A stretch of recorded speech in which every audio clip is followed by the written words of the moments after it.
Alors pour le deuxième match de la journée, c'est de la folie. Maroc-Algérie, ça va chauffer, des Marocains très concentrés à l'image du Racingman Crimo et du futur Racingman à la droite de Crimo, Bouderbala. Non loin de là, les Algériens qui croient maintenant en leur chance malgré l'absence de leur grande star.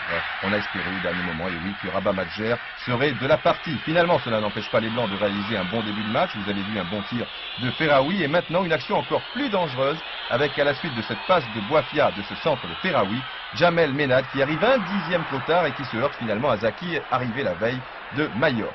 Une autre occasion très nette, cette fois pour le Maroc, tête de Crimo et Merzekane qui sauve. Le 9 des Rouges semble dans un grand soir, mais le 9 des Blancs n'est pas mal non plus. Jamel Ménad réussit un joli centre, et là encore, il ne manque pas grand-chose à Belloumi.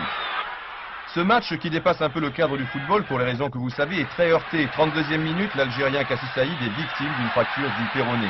Coup de théâtre, Kassi Saïd, qui est plutôt un milieu défensif, est remplacé par l'attaquant Diaoun.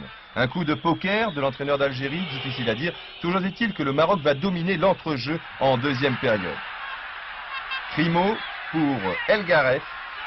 Il réussit à bien redresser le ballon, tête de Bouderbala, but d'El Adaoui, 1-0 à la 52e minute dans un stade survolté. Pour ceux qui n'ont pas été très attentifs, c'est pratique, le tableau lumineux du stade repasse la reprise du joueur stéphanois. Et qui se retrouve dans la petite étoile? Aziz Bouderbala, l'homme de la fameuse déviation.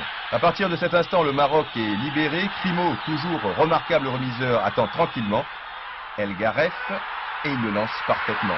Crimo, remiseur, mais également buteur, sauf bien sûr si la malchance est au rendez-vous. Je vous l'ai dit, c'est le Crimo des grands soirs. Et comme Timoumi n'est pas mal non plus, les Algériens ne savent plus vraiment où donner de la tête, mais au Stadio Comunale avec Bastia, Crimo avait eu de la réussite, et mercredi dernier, cela n'était pas le cas.